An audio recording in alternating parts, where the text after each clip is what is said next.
See you, Kiki.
Ta-da!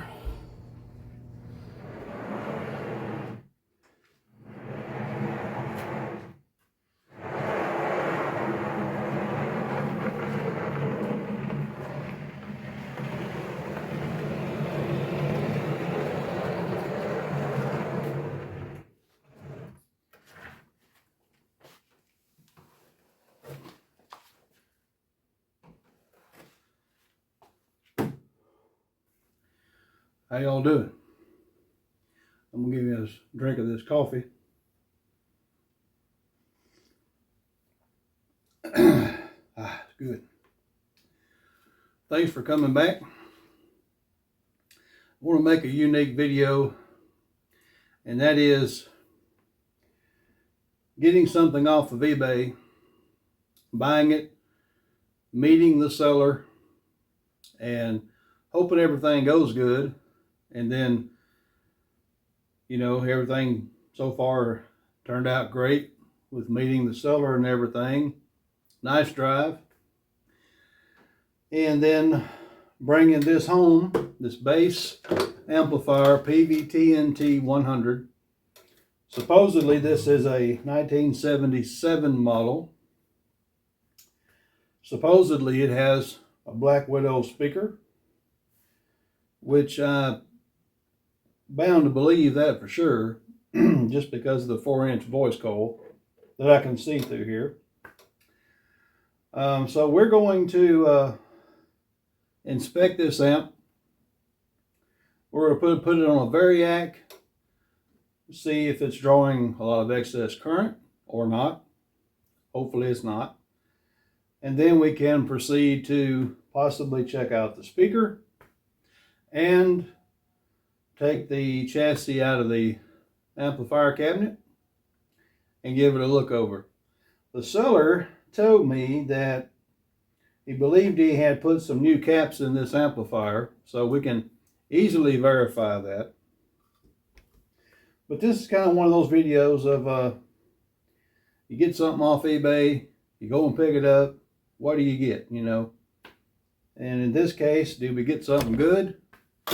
Get out of here, cat. Oh. Did we get something good or not? So let's dive into it. I'm going to switch the camera and get a better microphone hooked up, and then we'll check it out.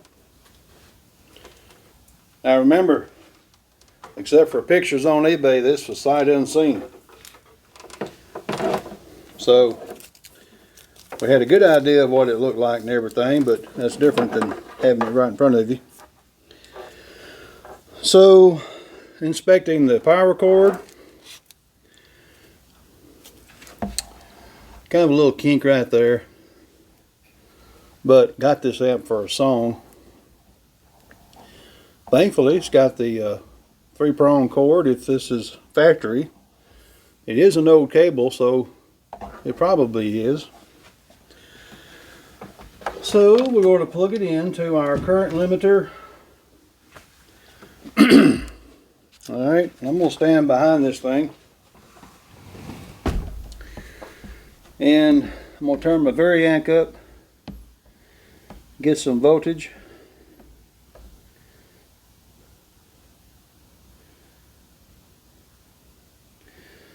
about 30 volts. My little meter here, digital meter, so I can watch the current. It's now on. We're at 40 something volts. 62 volts.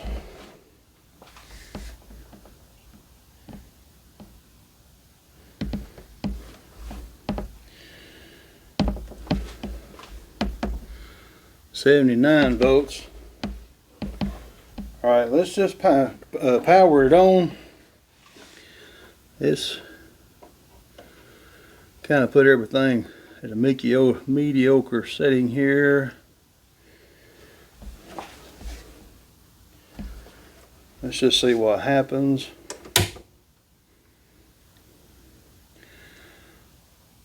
Well, that's good. 0.052 amps or 52 milliamps so far at 80 volts. I think we're going to be good on the current draw. 97 volts.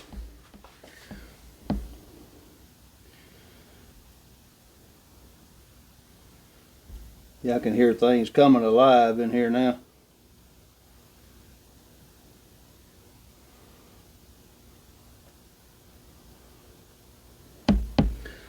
$121 volts. We're running 117 milliamps of current, so we're good on that. We're good on that. So she passed the first test. I'm gonna play my wife's bass.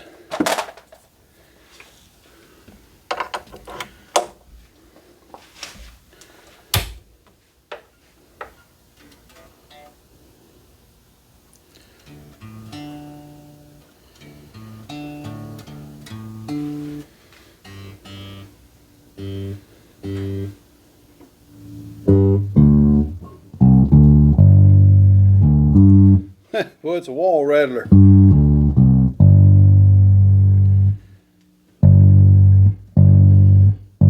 Man, it's rattling all kind of stuff in here.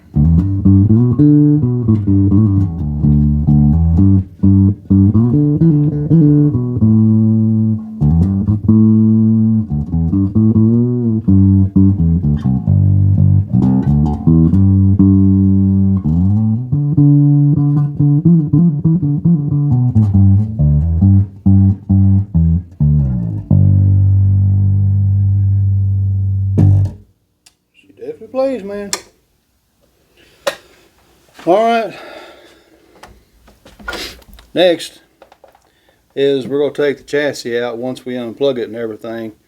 So, I've got the amp unplugged. Of course, there's still dangerous voltage hiding in here more than likely. Or there's a chance of it. Depends on how the circuit's designed as to whether or not it bled off the extra voltage. But we're going to unplug the speaker cable.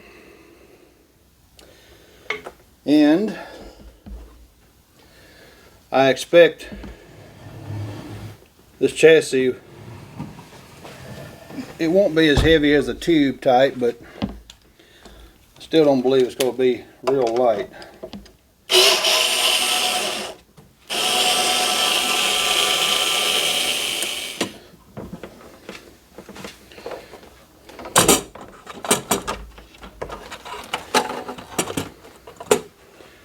Wow, I'm really impressed and surprised.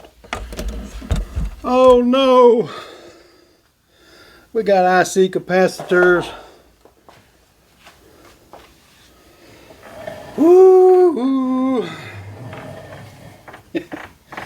I would have done that differently. Okay. All right, first we'll go check for any stray voltage that might be lurking around in here. Even though I see plenty of capacitors that could take up the current. Yeah, I think we're good. We're on DC.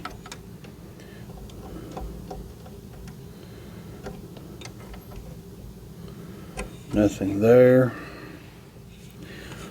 I'm going to check even here. So let me go down on voltage. I'm just making double sure.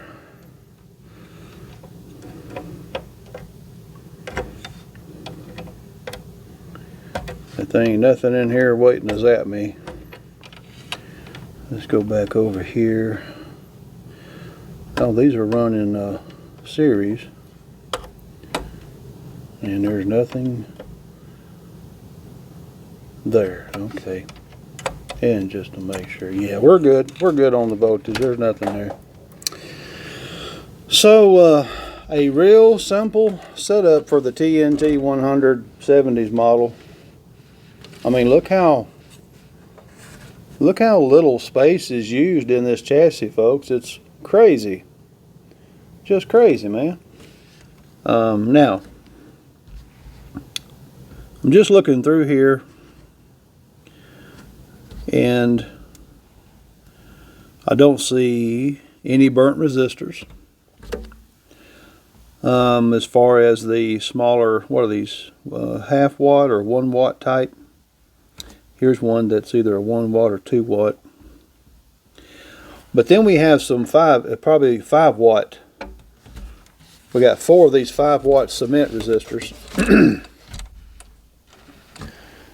And so we have 1 up here, 1 here, and 2 right here. Now, which one is it? This one has a little bit of brownish tinge to it. Can you see that right there? Don't know what that's about. However, what we would have to do is, run it and check it, see if it's getting a lot of heat, which it very possibly could be. Oh, this ain't complicated.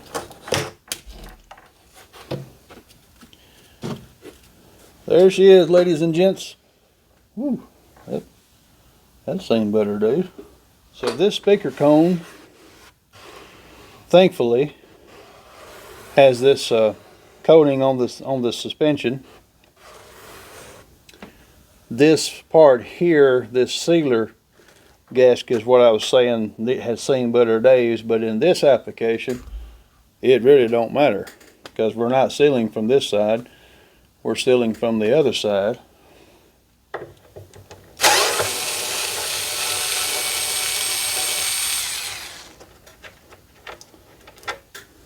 Now, this amp probably did not come originally with this speaker. However, I can tell you this is an old speaker.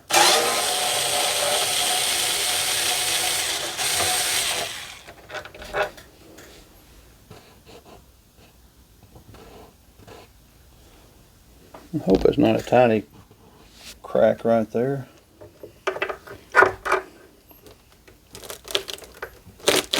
Oh!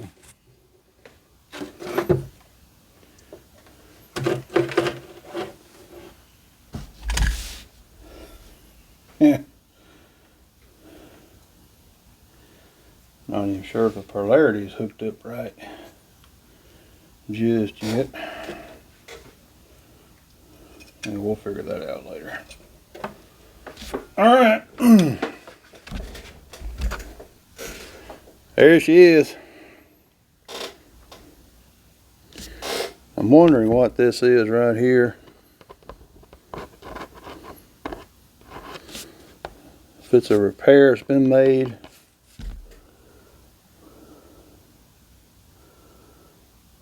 But man, there's no doubt about it. Pretty decent speaker.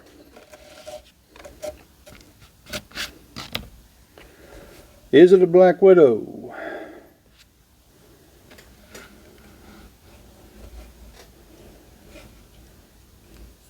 Your guess is as good as mine. It don't say. What it does say is on the speaker cone, 118, 10018. That's all I see. And then, oh, here's something, letters and numbers. Perhaps it's DAM19 or UAM19. Could have been a 79. Of course, it looks like, you know, the Black Widow and Scorpion style Peavey speakers. But I'm just going to check to see if any of the spider has separated from the base of the speaker cone. I mean, not cone, but the suspension. The what do you call this thing? The frame? No, I don't see any damage, so looks like it's held up pretty good through the years. Got a nice breathing port, as long as that stuff in there hadn't gummed up. I've seen that happen before. Okay, so we got to turn our attention to something else. Oh my stars, man. Ain't that something?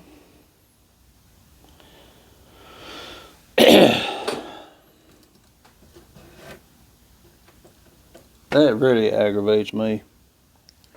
So anyway, what I could do is, for now, put it back together, vacuum all this loose stuff. Oh, it is ported in the back. It is.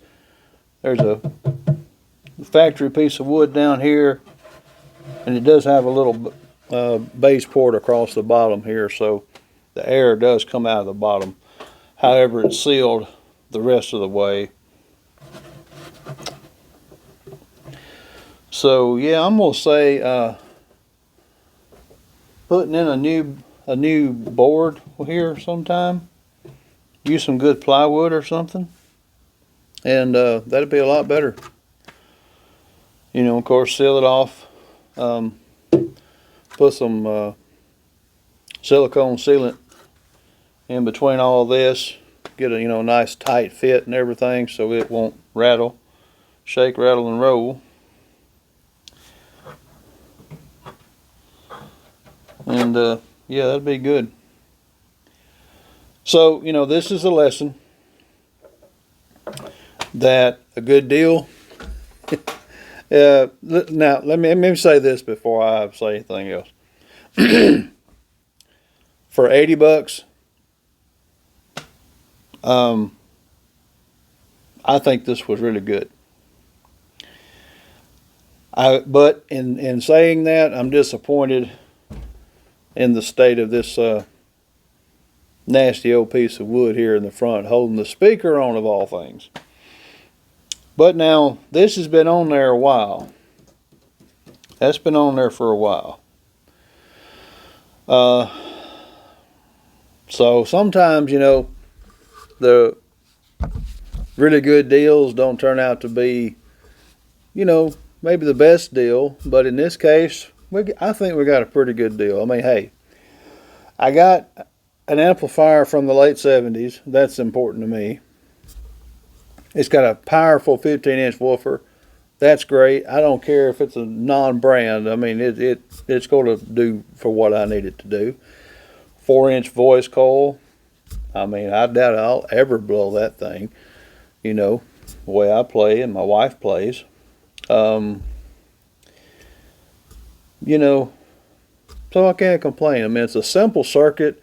I can get a schematic or, close to the year model schematic off of the internet. That's good. The seller did put in some capacitors, and to be honest, the seller that I bought it from may not have even, may have just seen the 4-inch voice coil, through the speaker grill and said, "Oh, that looks like a Peavey Black Widow." Maybe they didn't know anything about this piece of wood, but that don't matter. I mean, $80, we got a great cabinet. Just this one piece of wood is the only weak spot in this entire purchase. That is the only weak spot right there. Is this piece of press board. And I only had to drive about an hour to get it. An hour back to the house. So not bad at all. So anyway, let me know in the comments if you've had good experiences, not so good experiences buying things like this off of eBay. And, you know, just share with us what your experience has been. Let me ask, all right, would I do this all over again? Yeah, I think I would, because the seller was super nice. I could tell there was a lot of similarities that we had as far as interest, you know, with electronics and stuff. So, yeah, I'd do it all over again. So, definitely worth it. Thank you for staying this long in the video with me. Thank you for stopping by. I always appreciate you. Even though I'm not a big channel, you know, it's all right. I really appreciate anybody who drops by and watches our stuff. So thank you so much. God bless you, and we'll see you next time. Take care.